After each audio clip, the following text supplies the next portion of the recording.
விண்ணை விட்டு என் கண்ணை அகற்றிடேன். விண்ணை விட்டு என் கண்ணை அகற்றிடேன்.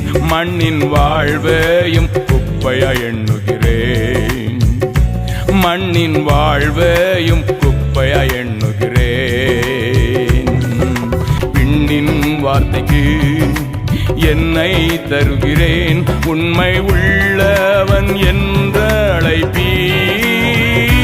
ஹல்லேலூயா ஹல்லேலூயா ஹல்லேலூயா ஹல்லேலூயா. இயேசு தாங்குவார், அவரே சுமப்பார், ஒருபோதும் கைவிடவே மாட்டார்.